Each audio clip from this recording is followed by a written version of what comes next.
Ako si Cyrax GTV at ito ang aking A Day in My Life. Di wow, ganito ang ganap namin mga idol. Sa tuwing umaga, hinihintay namin yung truck na nagdadala ng arrival namin. Siyempre, pagdating ng truck, kami din yung nagsusort at magbababa ng mga parcel sa truck. Kaya medyo natatagalan kami at tanghali nang nakakalabas ng warehouse. Hindi tulad ng ibang courier company, meron silang taga-sort ng mga parcel. Kaya pagdating ng mga rider nila, aayusin na lang yung mga parcel at magdi-deliver na. Pero ganun pa man, laban lang dito sa company namin, kompleto naman sa benefits at tama ang pasahod. Marami nga lang penalty, kaya para sa mga customer namin laging nagmamadali, konting unawa lang. Inaabot din kami ng 1 oras dyan sa pagsalansan ng mga parcel sa mga sako at pagsalansan ng mga bulky sa motor. By area, by sitio din ang pagsalansan ng mga parcel sa sako. Kaya para sa mga customer namin, pwede kayong magtanong, tumawag sa rider, magtanong kung anong oras darating. Pero wag nyo namang madaliin. Kung yung sitio nyo o baryo nyo ay nasa dulo, malamang nasa ilalim din yung parcel nyo. Critical na para sa amin ang ayusin ulit ang parcel para lang kunin sa ilalim yung parcel nyo.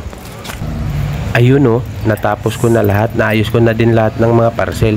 Ready na ako mag-deliver. 128 nga pala yung dala kong parcel dyan. Para sa mga veterano, basic lang yan. Pero para sa akin, gagabihin na ako nyan. Destination ko, ang Tarikan. Sitio Tarikan nga pala ang unang destination ko mga idol. Ito yung pinakaunang sitio na madadaanan ko sa mga area na pupuntahan ko. Ay, wala pa akong ano ma'am, Mariela po ma'am. Wala pa akong ano po. Kaka-deliver ko lang po kasi ma'am. Wala pa akong panukli po.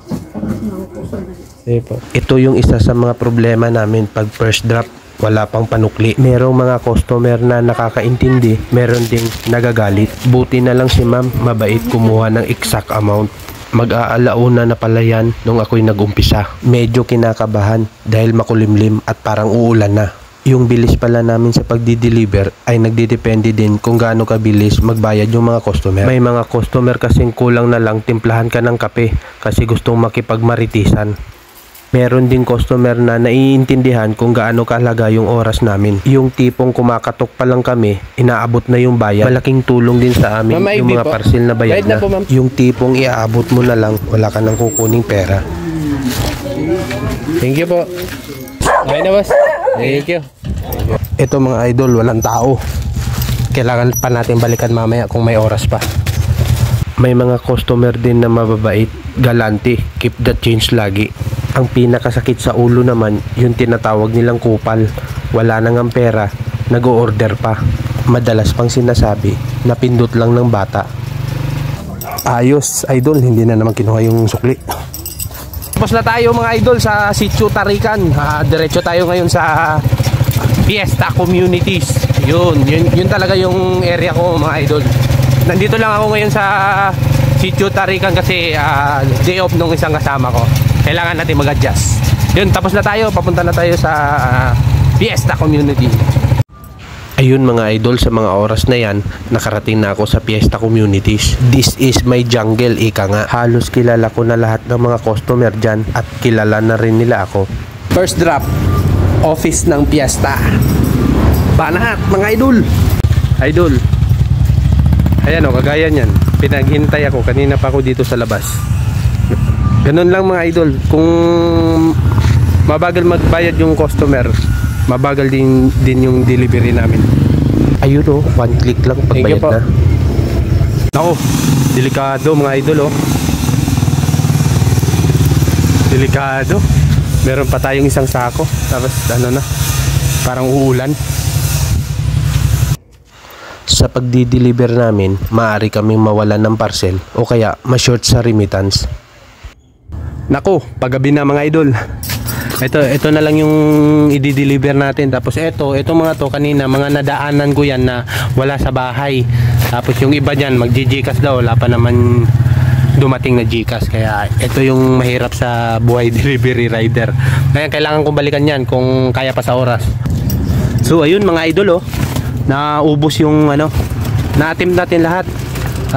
Ito yung mga wala kanina. So dahil hindi pa naman masyadong madilim, ikutan natin ulit para baka sakaling mabawasan yung problematiko kasi binibilang din yan sa warehouse. So ganun idol. Kala nila ganun lang kadali yung buhay delivery rider, ano. O, ginabi na ako. 128 yung parcel na dala ko kanina. So, ayun. Tara, let's go. Ikot tayo ulit. Ayun o, mga idol, oh. Ako na yung sinundo ni Bombay. Imbis na ako yung magsundo sa kanya dahil pag ganitong alanganin na sa oras, ako na yung pinupuntahan niya. Tsaka sasama na siya sa ano, sa deliver. Malayo din kasi yung inuuwian namin, sa Pura pa. Yan o, kasama ko si Bombay. Sungit mo ka, ano? Ito na talaga, mga idol, tuluyan ng umulan. Ayan, umulan na. Umulan na. Marami pa akong iikutan. Ayan, pumasok na si Bombay, oh. Para hindi siya mabasa, dyan muna siya. Relax lang siya dyan. Siya pala si Bombay, mga idol, yung laging nananampal at nananapak sa akin sa video. Pero mabait yan, mga idol. Napipilitan lang siyang gawin yun para sa content dahil pinipilit ko siya. Ayan na, mga idol, nagbibilang na si Bombay. Magre-remit na kami. Anong oras na? Gabi na. Hello. Super Saiyan. Gutom na yan. Uy, may sobra doon sa 500, oh. Sana all. Pag pera kasi pinag-uusapan, idol, wala akong kinalaman yan. Bubulsanin niya yan. Pag maraming tip, marami ding maibubulsa. Kakatapos lang namin mag-remit, mga idol. Ayan. Umulan na. Yan. Babiyahe kami mga 45 minutes mula dito sa Tarlac City papuntang Pura. Ganon kalayo yung biyahe namin, idol. Ganon kalayo. So dito na lang muna siguro yung video ko. This is a day of my life. Maraming salamat sa panonood. Peace.